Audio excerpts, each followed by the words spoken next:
All right, so I guess it's 3:02 and we're good to start. Hello, everyone. We are honored to welcome you to today's enlightening lecture by the distinguished Dr. Ilan Manor, an accomplished expert in the realm where digital meets diplomacy. For those who don't know me yet, my name is Ingrid Omahna, and I work at the Center for European Perspective. And together with Matt Jacobs, who's here with me as well, we're running this program called European Digital Diplomacy Exchange, shortly EDDE, that Matt is going to tell you more about in just a little bit. So this is actually the third lecture we are organizing in the scope of this EDDE program, and it's really exciting to see that our audience is growing bigger each and every time. And today, yes, as I said, we have the privilege of welcoming a distinguished expert in the evolving landscape of diplomacy and the digital society, Dr. Ilan Manor. Today, he's going to present his research that was published in an article titled Follow to be Followed, the Centrality of MFAs in Twitter Networks. This article explores the intersection of digital society features, information sharing, a leveled playing field, and reciprocal surveillance, with the field of diplomacy focusing on ministries on foreign affairs on Twitter. If you haven't had the chance to explore it yet, the article provides a fascinating lens into dynamics of digital diplomacy, offering a broader understanding of the fierce competition for attention in the digital society. But before we welcome Ilan, as he shares with us his expertise on how digital becomes diplomacy, I'm passing the word to Matt Jacobs from the U.S. Department of State. Thank you, Ingrid, and greetings to everyone from my midlife crisis basement. Thank you for joining us this morning to discuss this important matter.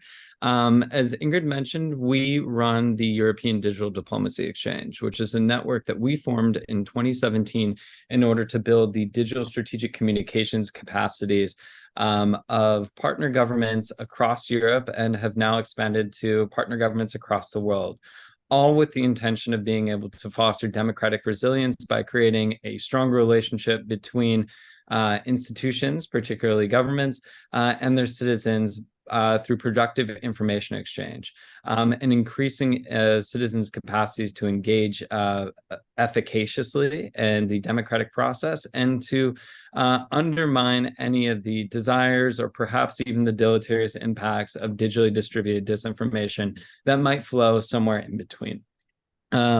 And since then, since we started, we've grown this to go from something like 8 governments to somewhere around 25. And now, as you see, we have grown from discussing these issues with simply government communicators and bringing in members of the broader public into these discussions. And I could think of nothing better than to bring Ilan into this. Ilan has been someone whose work has informed our efforts, someone whose articles have shaped our opinions, and someone whose insights have really caused us to rethink some of the more traditional aspects of the digital diplomacy practice area. He truly is a thought leader in this, and he's not even just a thought leader, he's kind of on the vanguard. He's I would say he thinks about these things differently than anyone else you're going to find engaging in this space. And as such, his avant-garde approach is really stimulating and really thought-provoking, and I think really critical to moving this area forward. So I can tell you that there have been a number of times when I've called Ingrid and said, have you read Ilan's new blog? Have you read his new article? Have you seen this? And just gone off on it for a few minutes. And I honestly, I fanboyed the last time I talked to Ilan anyway. So he's heard this all before. So Ilan, we're so pleased to have you here with us, and we're really looking forward to hearing what you have to share. Well, thank you very much, Ingrid and Matt, for the invitation, and thank you to all of us for joining us. That was quite a build-up, so I hope I can live up to it. I'm going to try to share my screen with you, which is not always the easiest thing to do, talking about digital diplomacy. But can you see the presentation? Yeah, okay. So Thank you again for the invitation. And my name is Ilan Manor, and I'm a digital diplomacy scholar at the Department of Communications at Brill University, and I'm a member of Oxford University's Digital Diplomacy Research Group. And what I thought I'd discuss with you today is my work on digital diplomacy and specifically mapping online network of diplomats. But I want to actually begin by trying to define this term digital diplomacy. So when it was first employed in 2015, digital diplomacy was defined as the use of digital technologies to obtain foreign policy goals. Now, this is, of course, a very broad definition that can refer to any kind of technology that diplomats would use, ranging from social media to building Wikipedia pages to creating embassies in virtual worlds. But I personally think that the term digital diplomacy is quite lacking. First, the term suggests that digital diplomacy is a type of diplomatic practice. So just as diplomats practice consular diplomacy and bilateral diplomacy, they can practice digital diplomacy. But the truth is that almost every unit and desk within a foreign ministry now uses digital technology. The term also creates a false dichotomy suggesting that foreign ministries are either digital or non-digital, where actually most foreign ministries around the world are experimenting with digital in one way or another. The term has also become synonymous with social media and with Western and especially European foreign ministries. But we know that foreign ministries throughout the world, in Africa and Latin America, and in Nepal and in India, and really all over the world, are using digital technologies to obtain different goals. So I felt that there was a need for a new term, and the term that I've tried to suggest is the digitalization of diplomacy. And when I talk about digitalization, I'm really talking about a long-term process and a societal process, as I will try to demonstrate in today's presentation. And what I'm trying to argue is that digital technologies lead to new norms and values permeating into foreign ministries. And really, every foreign ministry across the globe is undergoing its own unique process of digitalization or trying to leverage digital technologies. And this process can be impacted by many things, such as geography or national needs. Some foreign ministries are dedicating digital assets to diaspora outreach. Other foreign ministries are dedicating their digital resources to combating disinformation. If you look at the foreign ministries of the UK, of Lithuania, of France, they have dedicated units to combating disinformation and fake accounts on social media. And the truth is that scholars in this field of digital diplomacy and international relations tend to treat foreign ministries as islands, entire of themselves. But the truth is that events and technologies that impact society impact diplomats. And it's through diplomats that societal events permeate into foreign ministries, giving rise to new norms, new values, and new working routines. So if we want to understand the digitalization of diplomacy, if we want to understand how digital is impacting diplomacy, we first need to understand the digital society, because the digital society shapes what we call digital diplomacy. And just an example of what I'm talking about, of how diplomacy really is a social institution. If we think back, when social media were viewed by society as a positive force, as the harbingers of the Arab Spring, diplomats viewed them as tools for relationship and trust building, and they used social media to launch virtual embassies. But once society began to view social media in a negative way, because social media can create echo chambers of disinformation, diplomats began to view social media as tools for foreign interference and meddling. And diplomats began to create digital units tasked with tracking and disabling fake social media accounts. So what we see is that the way that society treats technology impacts how diplomats use that technology. And the truth is that in many cases, diplomats' personal use of technologies has led to their professional use. For instance, diplomats began to use Facebook to maintain ties with friends all over the world, and then they realized that they could also use Facebook to reach out to diaspora communities and practice diaspora diplomacies. A study of mine found that diplomats began using WhatsApp to coordinate family holidays, and then they realized that they could use WhatsApp to coordinate votes in UN institutions. And the EU has a very, very active WhatsApp group in Geneva, and they actually coordinate all of their activities in different forms in Geneva using a WhatsApp group that was opened by an ambassador who tried to coordinate a family vacation. And what this means is that once diplomats adopt digital technologies, they also embrace the norms, values, and logics of the digital society. So like I said, to understand the digitalization of diplomacy is really to understand the digital society. And that's what I'd like to discuss briefly now. What are the norms and values that are celebrated by the digital society, or a society that has been transformed by digital technologies? And honestly, this is almost any society on Earth that we're talking about. And scholars have argued that the digital society is a society of I brands, or individual brands. And really, some scholars argue that social media is a modern-day Big Brother. But unlike the scary Big Brother from 1984, the famous book by George Orwell, where people fear surveillance, on social media, users perform acrobatic feats to attract the attention of Big Brother. In other words, social media users perform acrobatic feats to attract surveillance, to attract their peers. And Facebook and the like, Twitter, LinkedIn, you name it, are all competitive marketplaces on which the self is traded. So individuals on the social media marketplace compete over the attention of their peers. Everyone wants to attract followers on social media. And to do so, they create individual brands, or what we call I brands. And this relates to creating a unique online presence. It can be unique in tone, it can be unique in appearance, it can be unique in interest. So someone's social media account will be dedicated to the works of Beyonce. Another person's social media account will be dedicated to analyzing Polish politics. And in this sense, the age of the iPhone and the iBrand, the age of the iPhone and the iPad is also the age of the iBrand. And we're already beginning to see this permeate into the world of diplomacy. But what's really important is that this idea of the iBrand, or the individual brand, enables the digital society to claim that it's an equal society, a society based on equality. Because essentially, social media tells us that any user can become a successful brand. Any individual with an iPhone can record content and upload it to his profile. So money, resources, technology are not a barrier. Any user can become a Twitter celebrity, or what we call a Twitterati.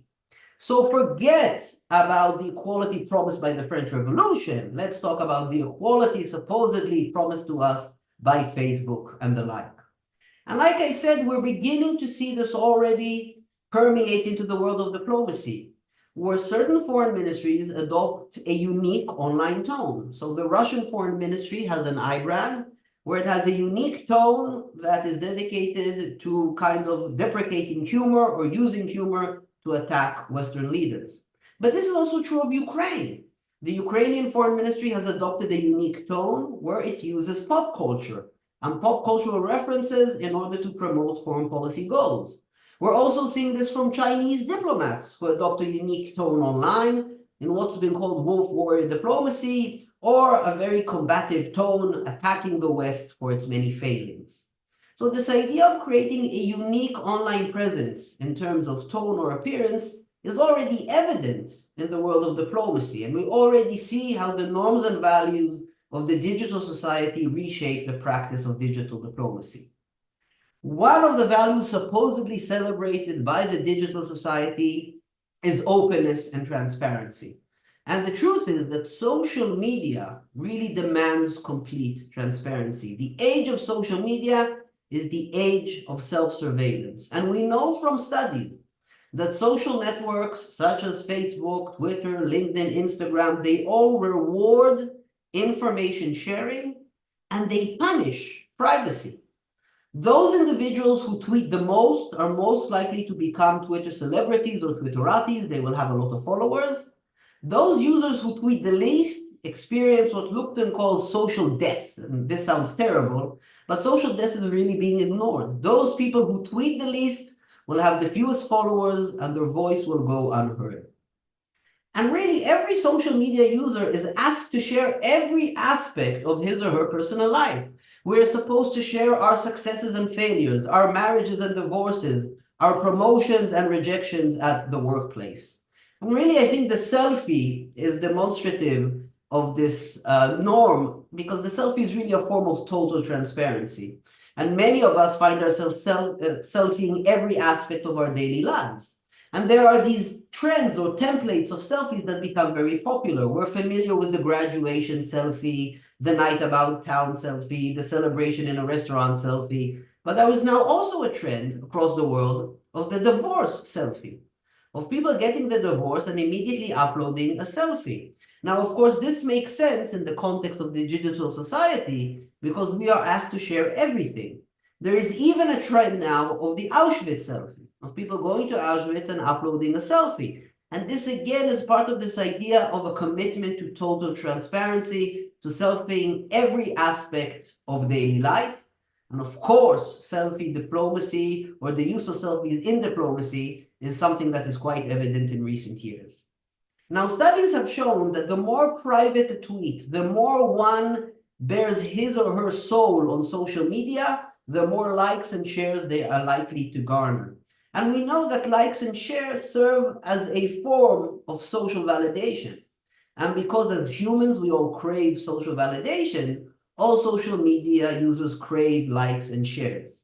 But what's important is that the logic of social media is also one of reciprocal validation. The logic of social media is follow me and I will follow you in return. Like me and I will like you in return. Share my content and I will share your content in return.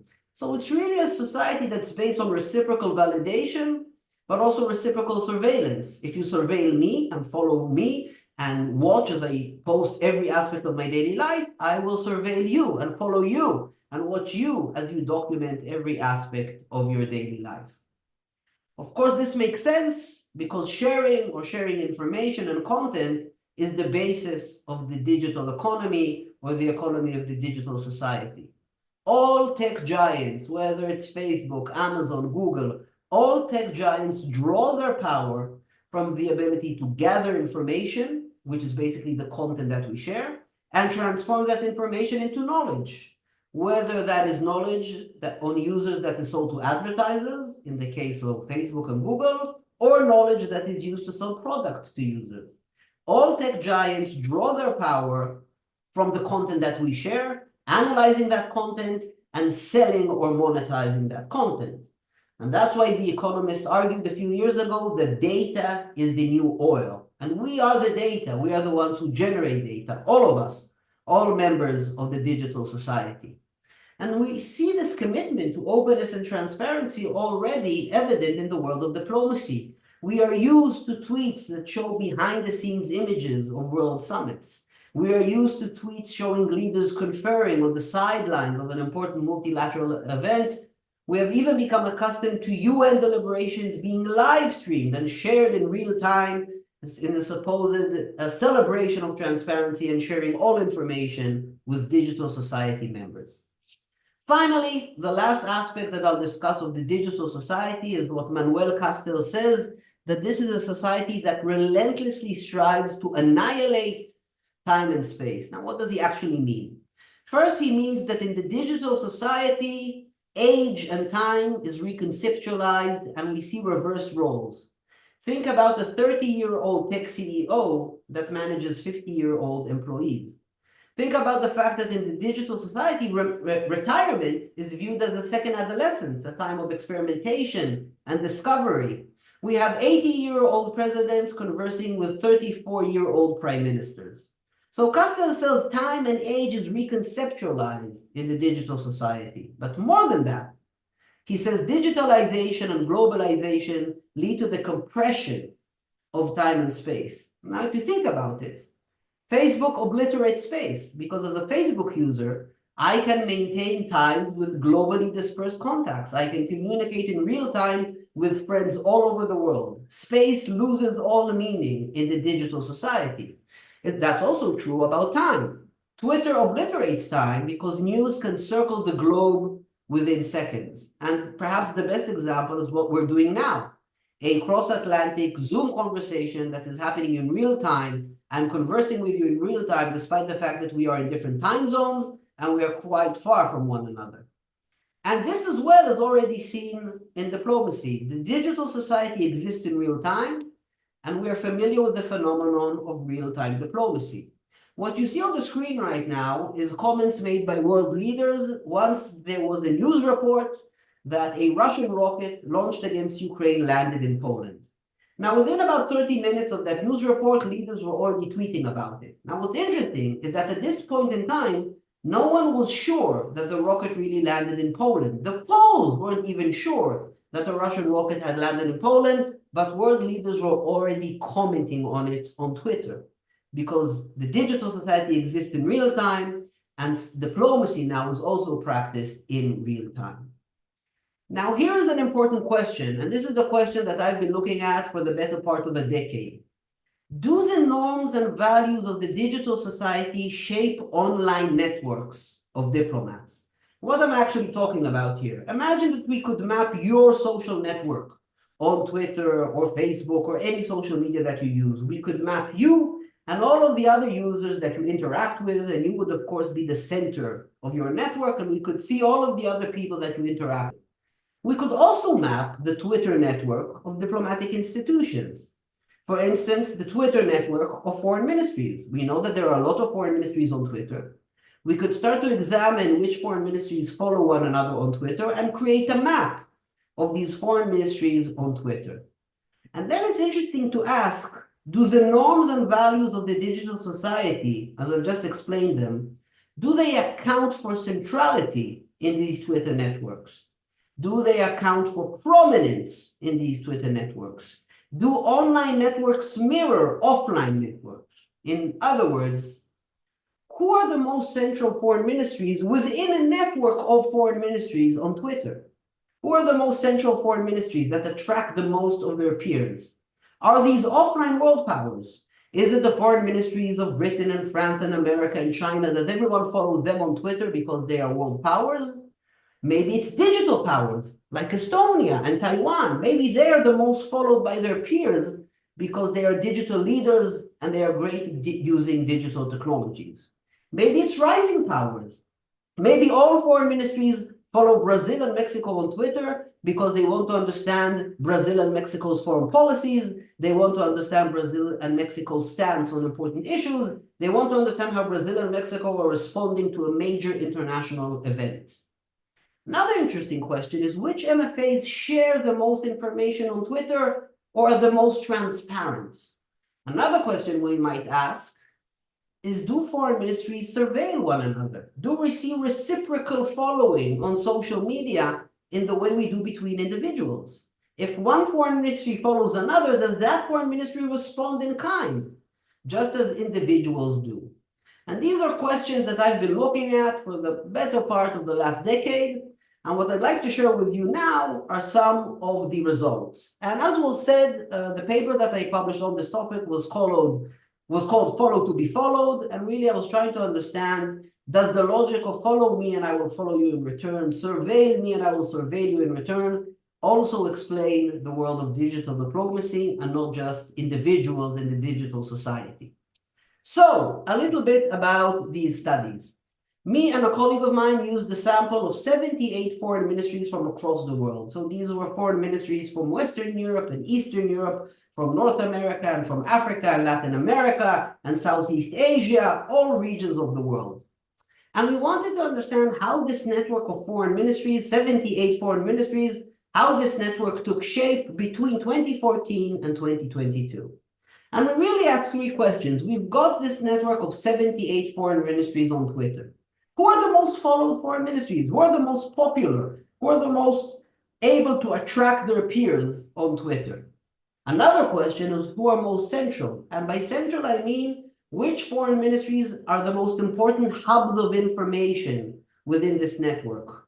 Yes, who are the most important hubs of information that they can gather information from the network and share it with network members? Finally, what increases the centrality of a foreign ministry in this network? Can a foreign ministry go from being the least followed to the most followed? And if so, what accounts for these differences? So first, I'd like to share with you some basic findings that we discovered. We began looking in the year 2014. And in 2014, the average foreign ministry attracted 14 of its peers. So the average foreign ministry in our sample had 14 MFAs following it on Twitter out of a possible 78. But by 2015, that number had doubled. The average MFA was now attracting 28 of its peers. Then it grew to 34 of its peers, and by 2022, the average foreign ministry was attracting 41 of its peers, 41 out of a possible 78. We also saw interesting differences in the maximum number of followers. So this was the case of the US State Department. In 2014, the State Department attracted 43 of its peers.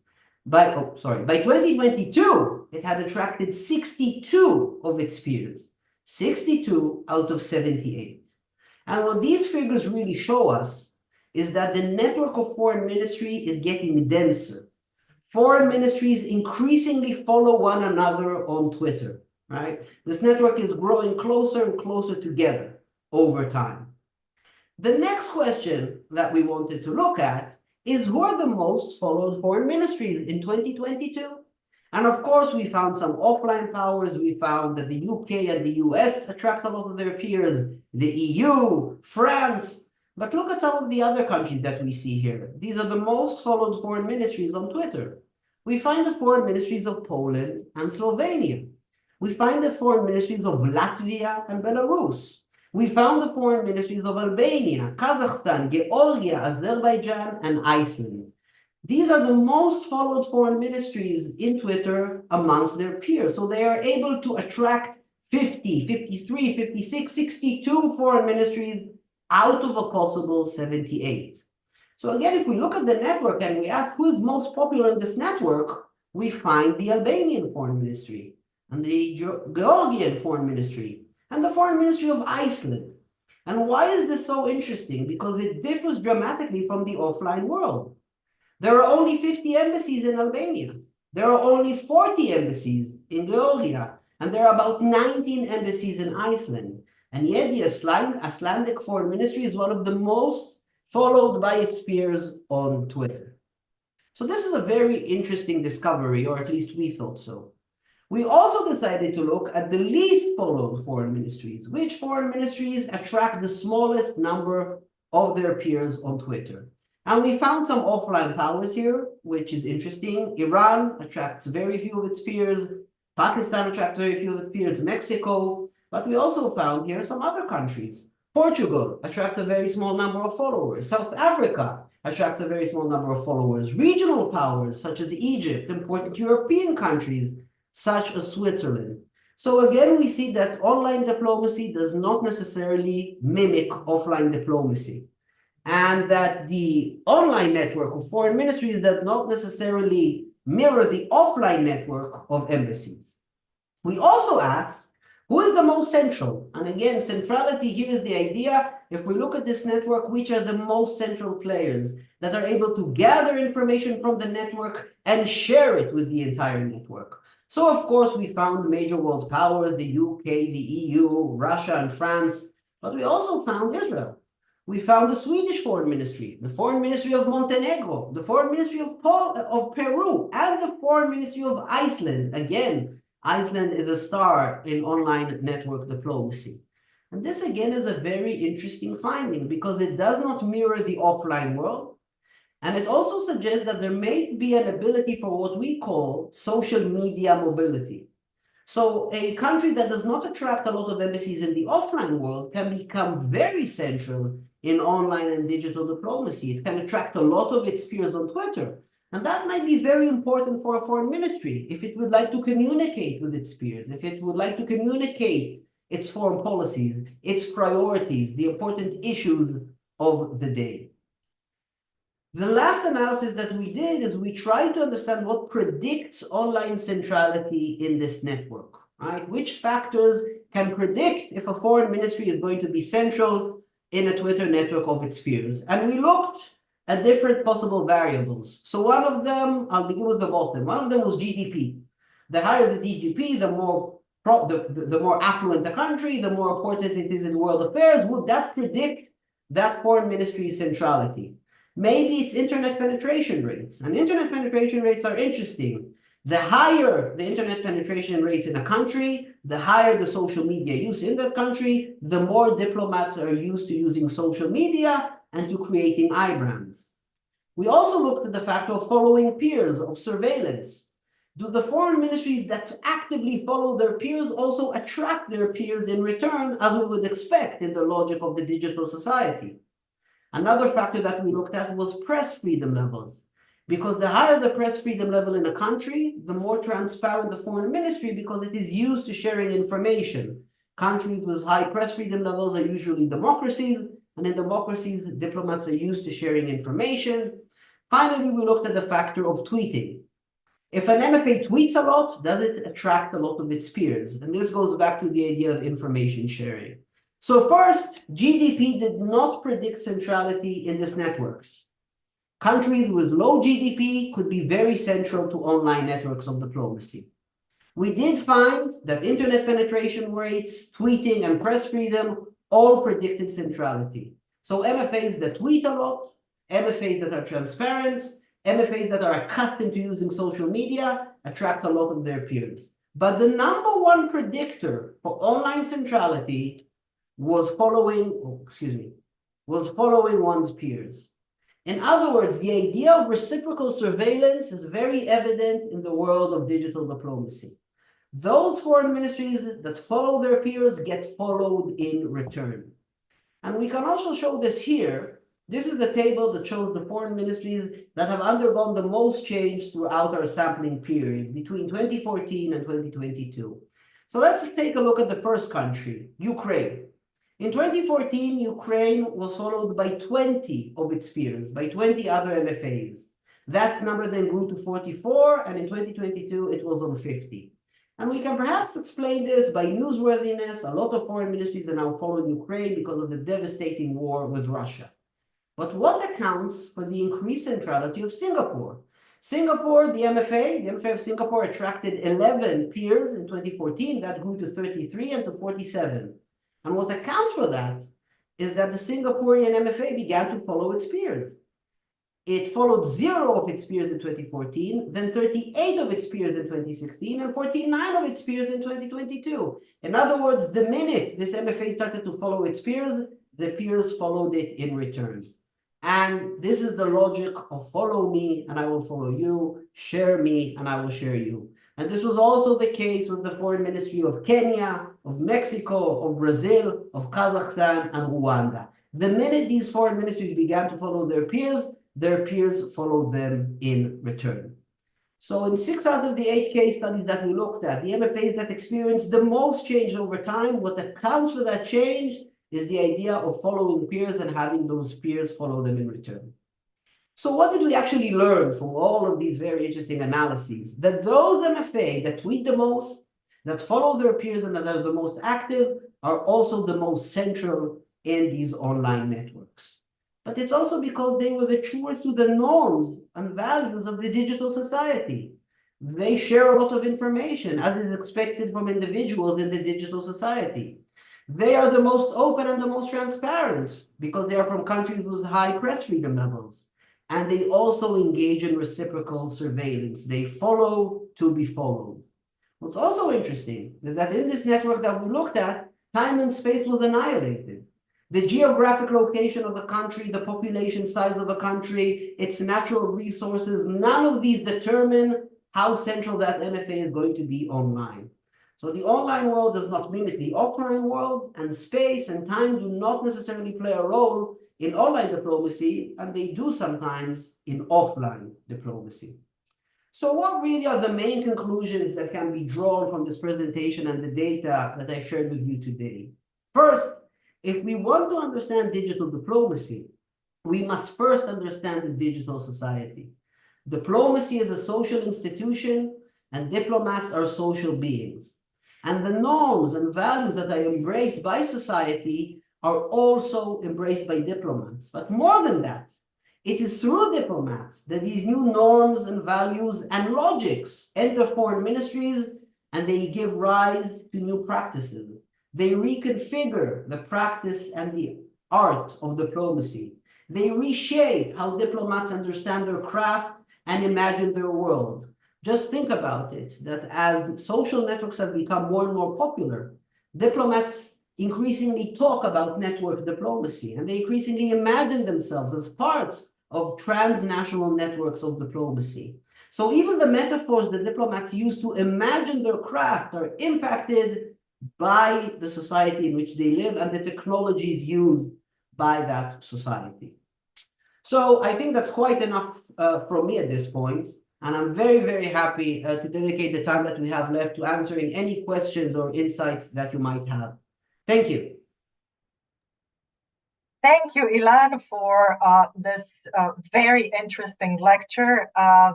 Very much, it was very insightful. So, and I hope for our participants as well. So now I really hope that you're not going to be shy. We have Ilan here with us, so please just like raise your hands and ask questions. May I? Of course. Okay, thank you very much for your opportunity. Hello to everyone. My name is Viona Rashica. I am Doctor of Political Sciences and researcher of digital diplomacy since 2017. For me today is a very big honor that I have the opportunity to listen to the lectures of Professor Ilan Manor. Thank you very much, Professor. You were excellent with your lectures. Let me share with you that last 2 years I've done general research in the field of digital diplomacy, and I plan to publish as my first book. So I cited in my researches very often Professor Manor. With your articles and with your books, you're very great and very professional. I have some questions for you.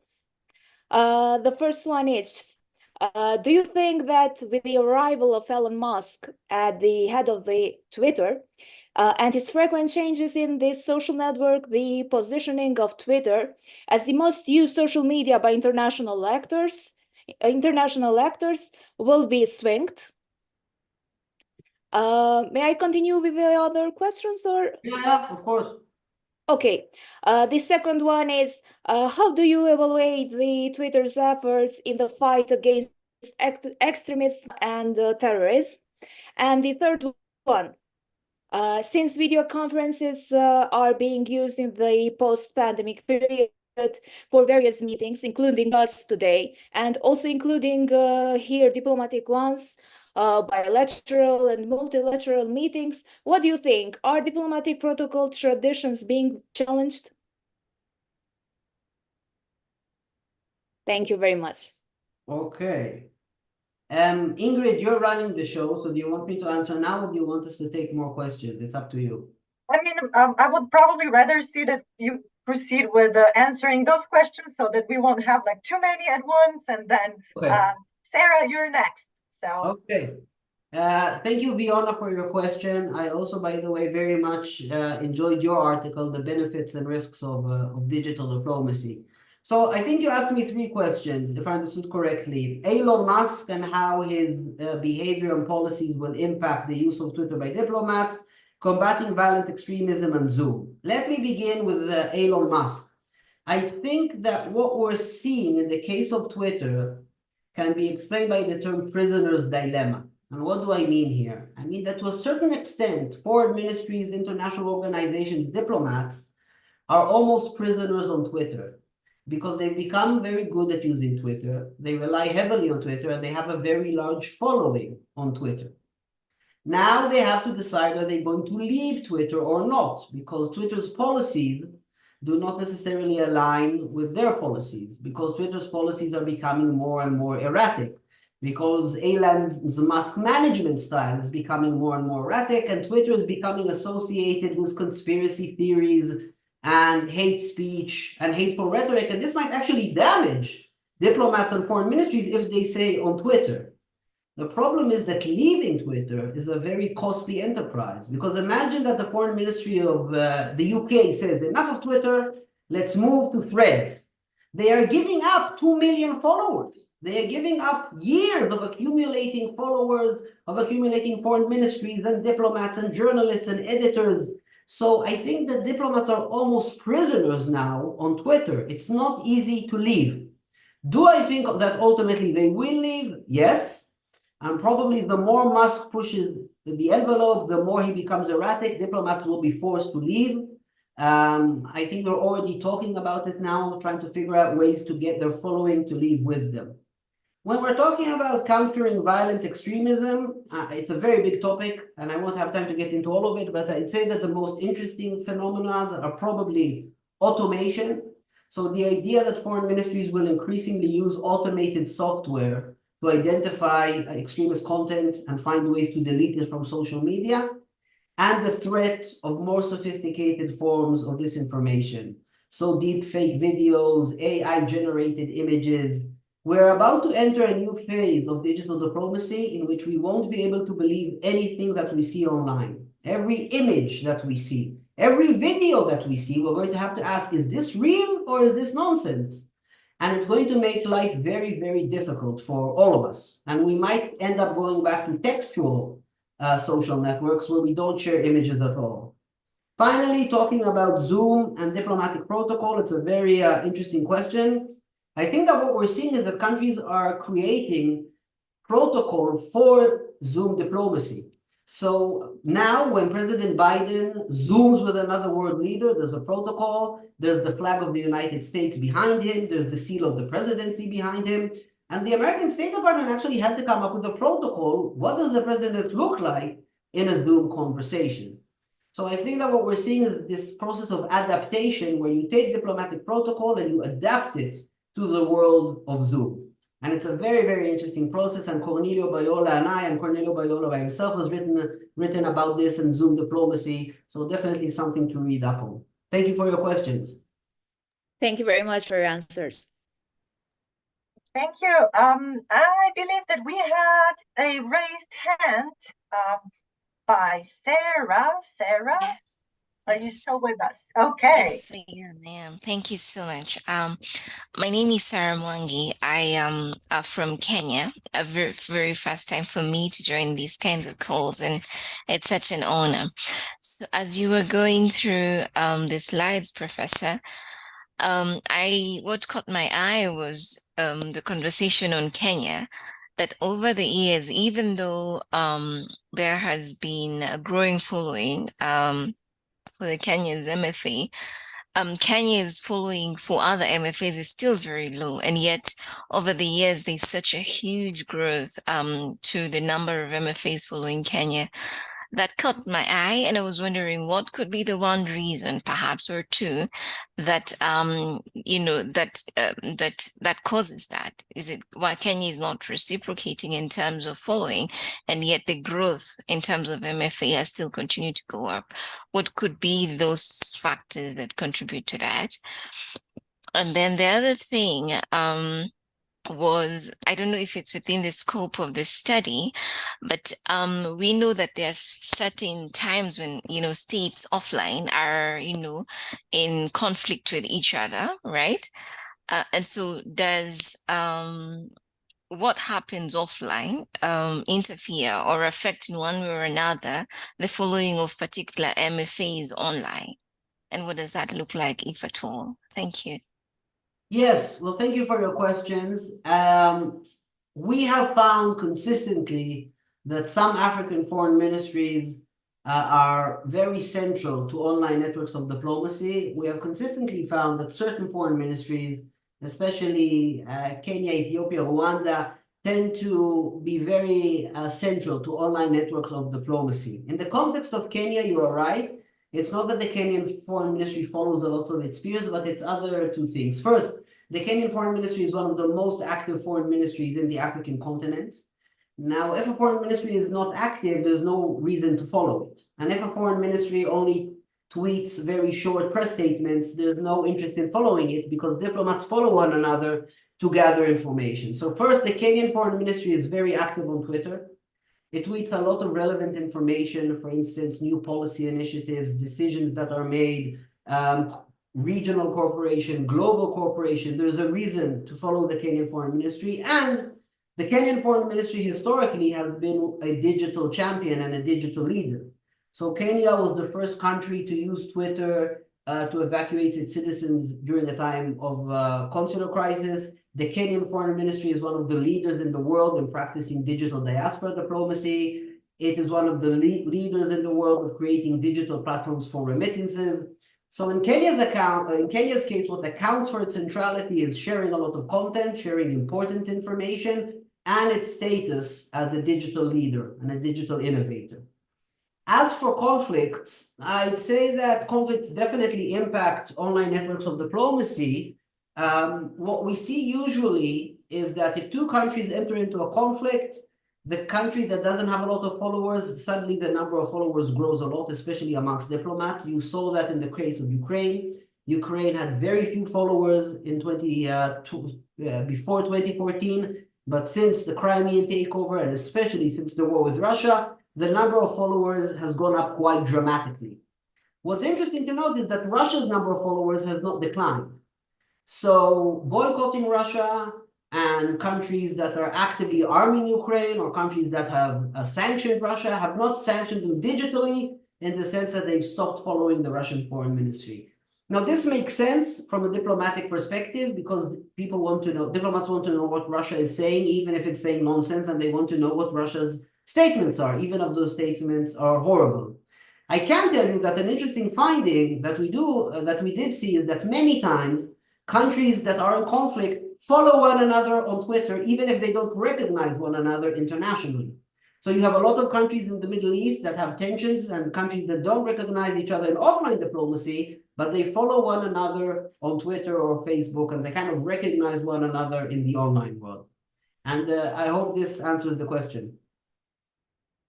They do. Thank you so much. Thank you.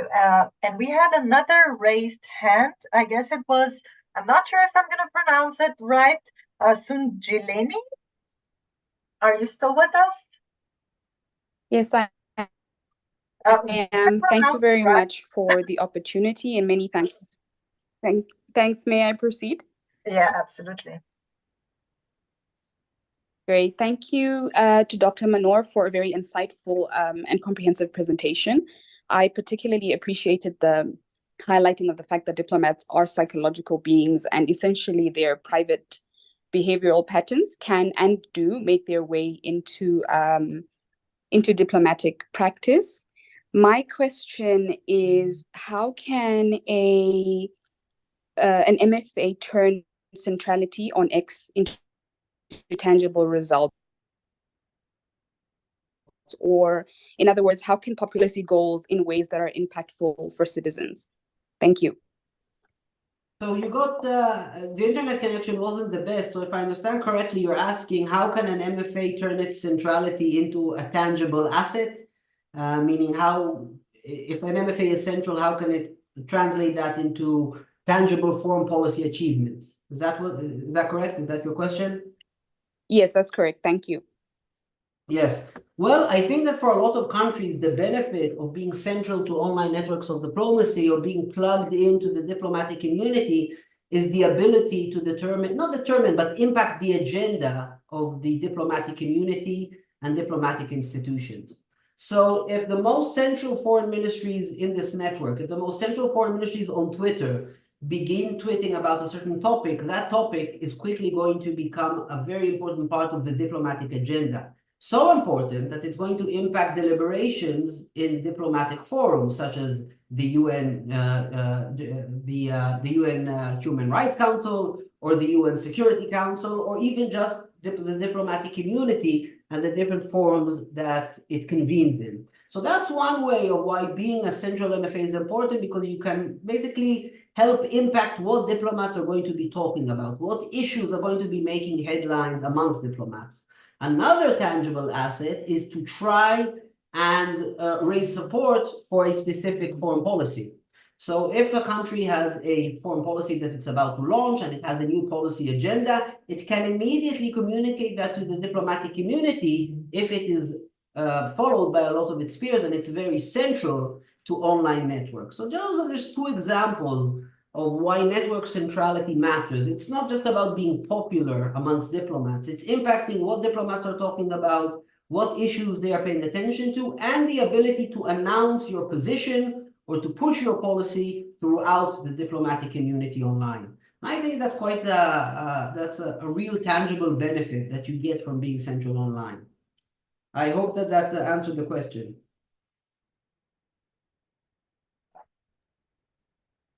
Thank you.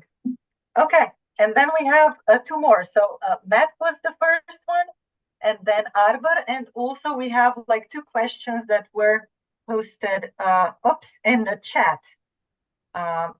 Wait a second, I need to post this one to everyone in the meeting. Arbor, why don't you go ahead? I've got moderator prerogative, and so but I as such I would love to give you the floor. I think you're mute.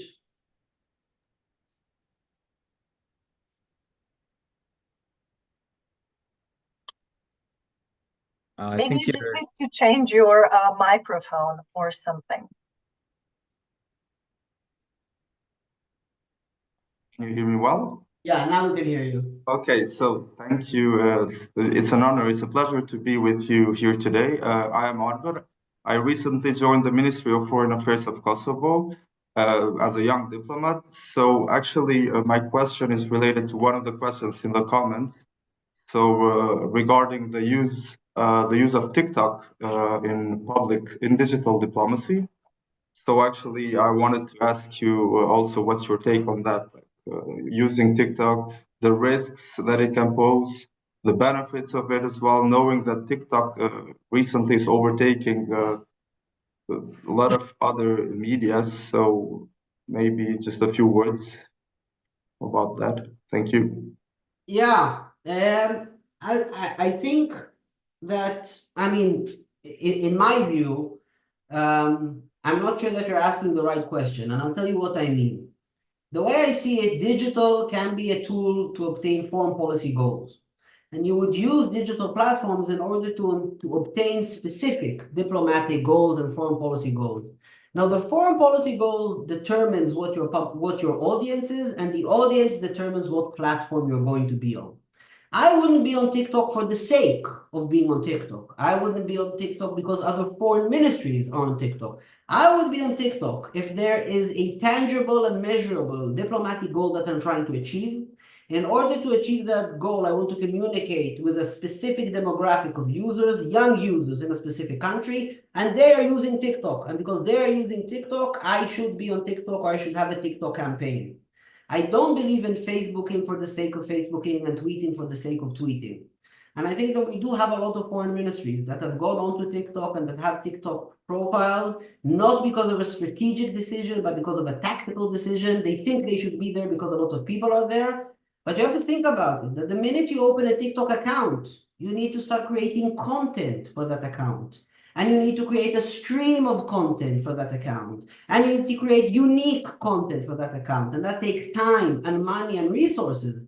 And suddenly you're investing all your time in TikTok and neglecting the followers that you already have on Facebook, on Twitter. So I would say that before moving to TikTok, a foreign ministry has to ask itself three questions. What's the goal? How can we measure success? And can we afford to do it? Not just afford in the sense of money. Do we have enough digital resources to create a TikTok account that will be engaging, that will be interesting, that will attract followers, and that we will have time to interact with them? Because that's the whole point of being on digital. It's not just about sharing images and videos. It's cultivating a following and interacting with that following. And if the answer to all these questions is yes, then fine, you can go on TikTok. The fact that it's Chinese owned or operated, I guess, is something to consider, but I wouldn't necessarily think that that would stop me from going on TikTok. By the way, as a side note, I can tell you that between 2014 and 2019, Kosovo, your foreign ministry was amongst the most followed amongst Twitter networks and the most central amongst Twitter networks. So obviously Kosovo is doing something right on Twitter.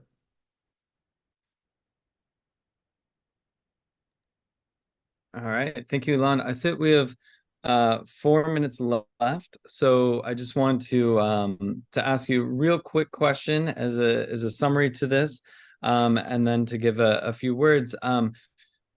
the digital society is something that we've talked about in here, and we talked about the rules and normative behaviors and the logic of following the digital society. But as for anyone who has worked in government communications understands, it's hard to express that these things exist to leadership who are not perhaps paying attention to it, and thus impacting significantly both strategic and tactical assessments of how government should be engaging in this.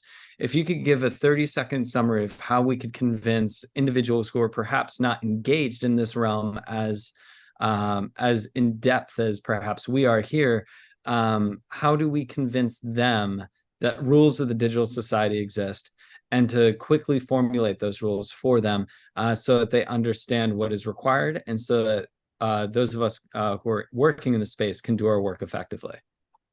Yeah, so that's a very interesting question that I've gotten over the years from a lot of diplomats.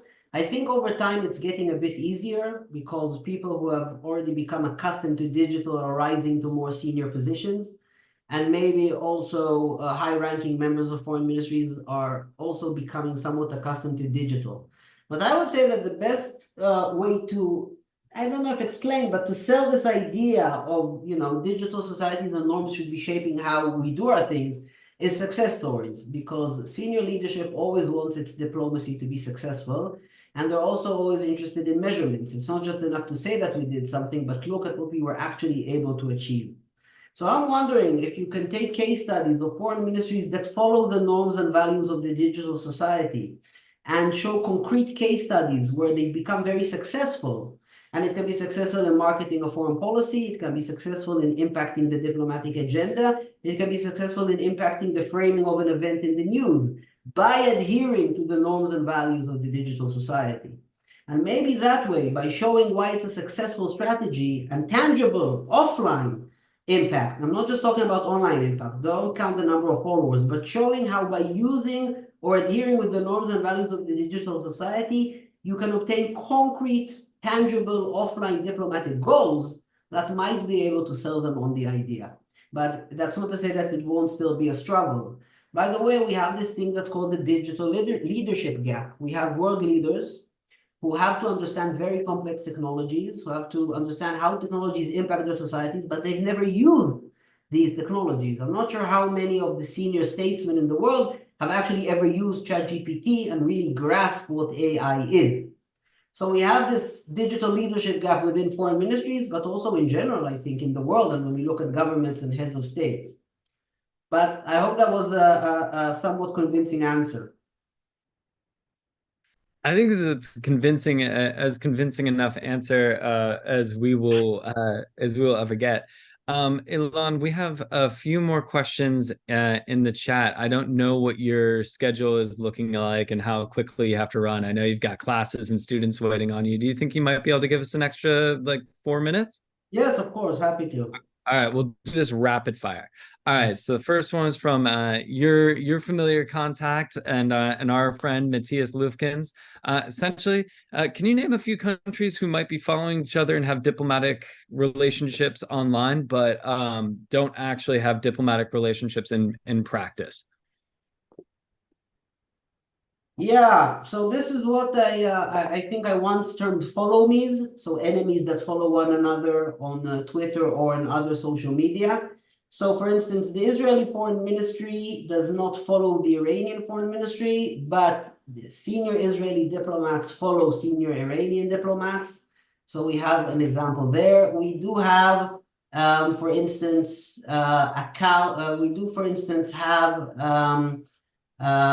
Israeli accounts that follow certain countries in the region that don't recognize Israel, and vice versa. I don't remember exactly which ones, but countries that don't have ties with Israel. I'm trying to think of other examples. It's going to take me a minute. But yeah, Matthias, I'll send you my blog post about follow-me's, and that will list the number of countries that I found. But there are a few instances in countries that don't recognize one another diplomatically, but that follow one another on social media.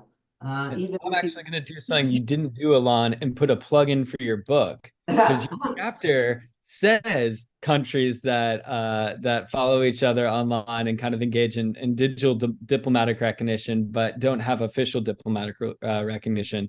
So for everyone here, Ilan's book, The Digitalization of Diplomacy, is fantastic. Ingrid and I are about to start teaching a course at a university, and I can't tell you how annoying it was to have to cite every individual chapter in this book, because there was that citation list just has Ilan Manor A through G, I think it is, or H, because there's something in every chapter of significant value. Go find that book, go buy that book. It's really, really good. And if you thought today's conversations were thought-provoking, like just read that book. It's even more thought-provoking. So thank you for making teaching easier for me, Ilan. But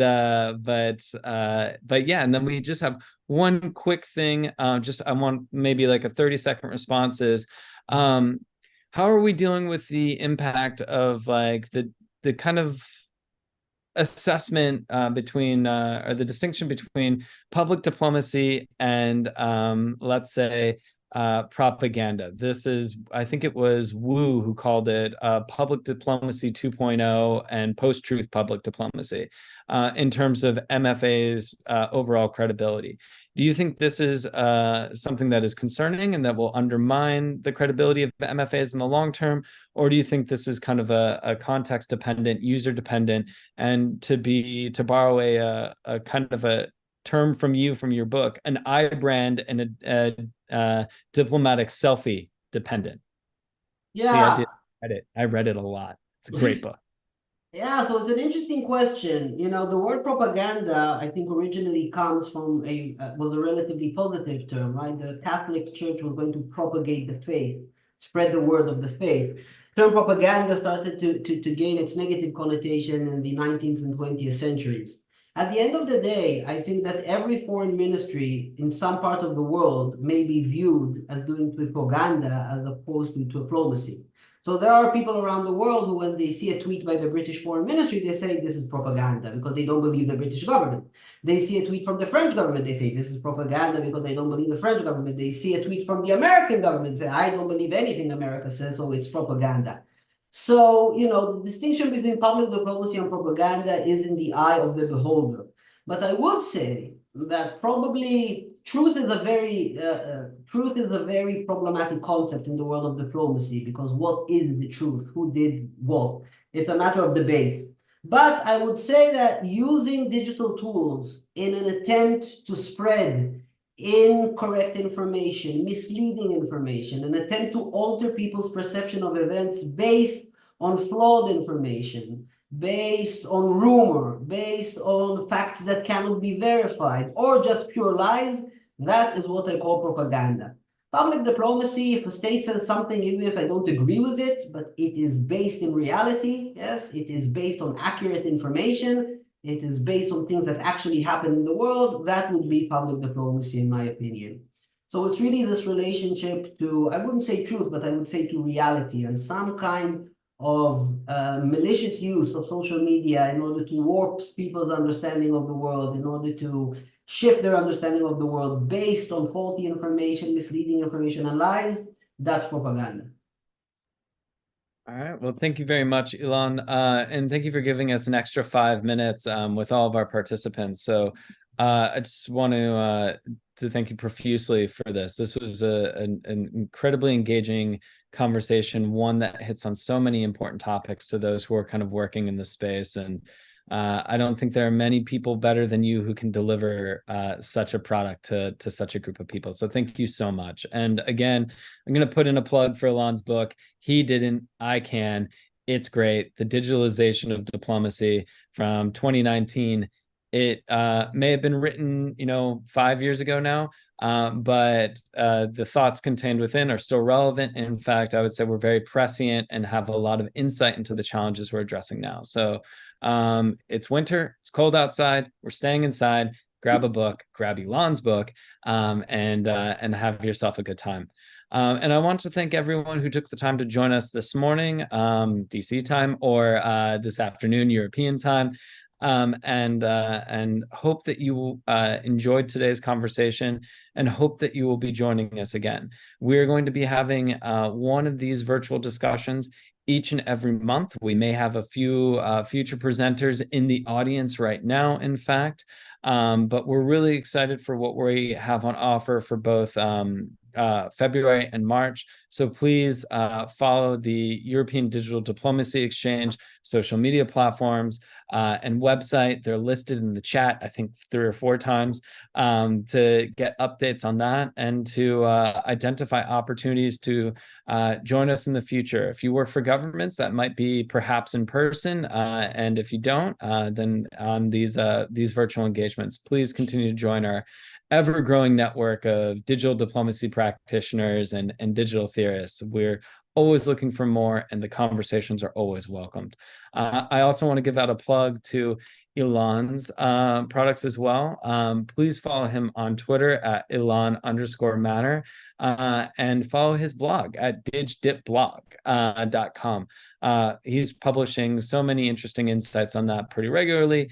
And for those of you who have to engage in this work on the daily, he's incredibly helpful, incredibly insightful, and I feel it's a great contribution to this field of practice.